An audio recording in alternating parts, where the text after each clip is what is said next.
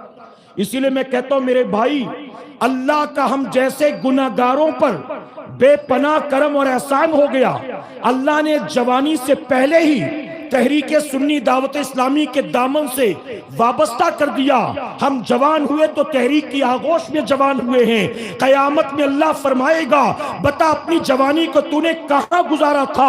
ہم رب کی بارگاہ میں عرض کریں گے، مولا ہم تو دنیا میں تیری زمین پر بھٹک بھٹک کر تیرے بندوں کو جمع کرتے تھے، اور جوانی کی راتوں میں تیرے بندوں کو جمع کر کے کبھی تیرے حبیب پر درود و سلام پڑھایا کرتے تھے، کبھی تیرے حبیب کا فرمان سنایا کرتے تھے، کبھی تیرے حبیب کی سنتیں سکھایا کرتے تھے۔ اے اللہ، ہم نے جوانی تیری نافرمانی میں نہیں گزاری ہے، ہم نے جوانی تیرے دین کی نوکری میں گزارا۔ لیکن وہ جو رات بھر پب جی کھیلتا ہے، وہ جو رات بھر یوٹیوب پر گندی گندی فلمیں دیکھتا ہے، وہ جو رات بھر لوڈو کھیلتا ہے، وہ جو رات بھر فیس بک پر واٹس ایپ پر چیٹنگ کرتا ہے، وہ جو اسی سرچ میں لگا کہ کون سی گندی ننگی تصویر مل جائے، ویڈیو مل جائے، اپنے دوست کے ساتھ شیئر کروں۔ ارے تو نے یہ ایپ ڈاؤن لوڈ کیا کہ نہیں؟ تو نے یہ فلم کا گانا سنا کہ نہیں؟ تو نے یہ سین دیکھا کہ نہیں؟ تو نے اس ہیروئن کا ویڈیو دیکھا کہ نہیں؟ آپ ذرا سوچیں، جو جوانی کی راتوں کو اللہ رسول کی نافرمانی میں گزارتے ہیں، کل قیامت کے دن جب سوال ہوگا، بتا تو نے اپنی جوانی کو کن کاموں میں گزارا تھا، تو ان کے پاس کوئی جواب بن پڑے گا؟ اس لیے جوانی کو پاک کر لے، کہ انشاءاللہ۔ میرے پیارے آقا کے پیارے دیوانوں، یہ جوانی صرف عمر کا ایک حصہ نہیں ہے، بلکہ میرے نبی نے فرمایا جوانی بڑھاپے سے پہلے اللہ کی نعمت ہے، اللہ کی نعمت ہے یہ جوانی۔ اس نعمت کو دینے والے رب کی نافرمانی میں مت گزارو، دینے والے رب کی بغاوت میں مت گزارو۔ اللہ کا شکر ادا کرو، اپنی جوانیوں کو شیطان کے وسوسات سے، حرام و ناجائز کاموں سے، زنا کے اڈوں سے، شراب کے بازاروں سے بچانے کی کوشش کرو۔ اپنی جوانی کو اتنا پیور کر لو، اتنا پاکیزہ کر لو کہ قیامت میں جب سوال ہو بتا تو نے جوانی کہاں گزارا تھا، تو شرمندگی نہ اٹھانی پڑے بلکہ عرض کر دے مولا ہم نے جوانی تیرے سجدوں میں گزارا تھا، بے شک، سبحان قرآن اللہ، کی تلاوت میں گزارا تھا۔ سبحان اللہ۔ میرے پیارے آقا کے پیارے دیوانوں، پھر تیسرا سوال ہوگا، میں تیزی سے اپنی بات مکمل کر رہا ہوں۔ تیسرا سوال ہوگا، بتا مال کہاں سے کمایا تھا؟ حلال کمایا تھا کہ حرام کمایا تھا؟ دھندے جائز تھے کہ ناجائز تھے؟ غبن کیا تھا، جھوٹ بولا تھا، ملاوٹ کی تھی، کم ناپا تھا، کم تولا تھا، پٹی دار کے مال پر قبضہ کیا تھا، چھوٹے بھائی بہنوں کا حق مار لیا تھا، کھیت کھلیان پر، دکان مکان پر قبضہ کر لیا تھا، ابا کے انتقال کے بعد پورا بینک بیلنس اپنے نام ٹرانسفر کر لیا تھا، بتا تو نے یہ مال کہاں سے کمایا تھا؟ ایسے میں اے سرکار مدینہ کے پیروانوں، ہمارے پاس حلال کا ہے تو جواب بن پڑے گا، اور اگر ہمارے پاس حرام کا ہے، ٹھگی کا ہے، چوری کا ہے، کم ناپنے کم تولنے کا ہے، غبن کا ہے، فراڈ کا ہے، تو بتاؤ جواب کہاں سے دے سکوں؟ پھر چوتھا سوال ہوگا، مال کو کن کاموں میں خرچ کیا تھا؟ اللہ کے گھر میں، مدرسوں پر، دین کی راہ میں، یتیموں پر، بیواؤں پر، غریبوں پر، کمزوروں پر، بیماروں پر، اپنے غریب بھائی بہنوں پر کہاں خرچ کیا تھا؟ عیاشی کے اڈوں پر، شادیوں میں ڈی جے بجانے پر، بارات میں پٹاخے پھوڑنے پر، بیوی بچوں کو برہنہ نیم اوریا لباس پہنا کر مال میں مارکیٹ میں گھمانے پھرانے پر، اپنی بیوی کو، بیٹی کو، بہن کو زلفیں کھول کر شادی بیاہ میں لے جانے پر، وائی فائی کے لیے، کیبل کے لیے، فلموں کے لیے، ناچ گانوں کے لیے، کھیل تماشوں کے لیے، بتا تو نے پیسہ خرچ کیا تو کہاں کیا؟ اللہ اللہ۔ اب ہم میں سے کتنے ہیں جو جواب دے سکیں گے؟ پھر پانچواں سوال ہوگا، جو علم تو نے حاصل کیا تھا اس پر تو نے کتنا عمل کیا؟ جو علم تو نے حاصل کیا اس پر تو نے کتنا عمل کیا؟ اب بتائیے، اگر آپ کے گاؤں میں کئی سالوں سے جلسہ ہو رہا ہے، آس پاس کے دیہاتوں میں، گاؤں میں جا کر جلسے اٹینڈ کرتے تو کم سے کم ہر مسلمان کو یہ تو علم ہے ہی کہ ہر 24 گھنٹے میں اللہ نے عاقل بالغ مسلمان مرد و عورت پر 5 وقت کی نماز کو فرض فرمایا ہے۔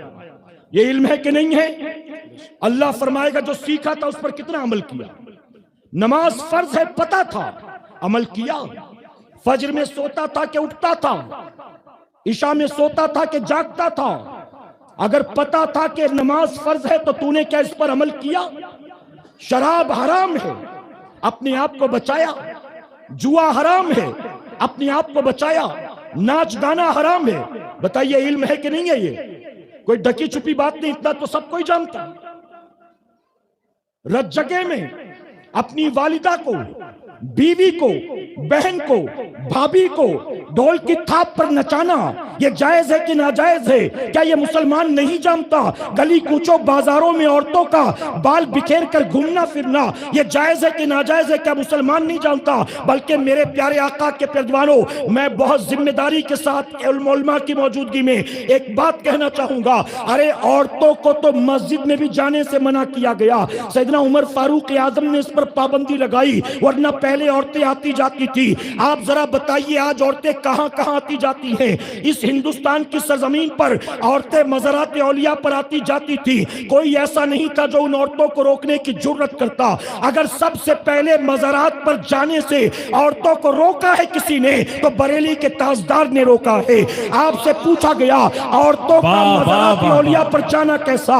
عورتوں کا مزارات اولیاء پر جانا کیسا؟ آپ فرماتے تم جانے کے بارے میں پوچھتے ہو، ارے ایک عورت جب اللہ کے ولی کی بارگاہ میں جانے کے لیے نکلتی ہے تو جب تک جا کر واپس نہیں آتی اس وقت تک اس عورت پر اللہ اور اس کے فرشتوں کی لعنت برسا کرتی ہے۔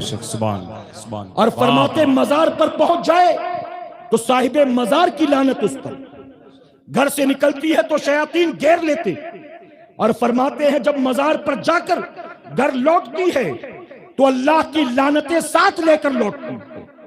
آج ہمارے گھر کی عورتیں مزارات، بازار، مال، منگنی، چلہ، رجگا، ولیمہ، کہاں کہاں جا رہی ہیں، سر کھول کر، چہرہ کھول کر، چست کپڑے پہن کر، نیموریاں لباس پہن کر، نہ باپ کو پڑی ہے، نہ شوہر کو پڑی ہے، نہ بڑے بھائی کو پڑی، کوئی فرق نہیں پڑتا۔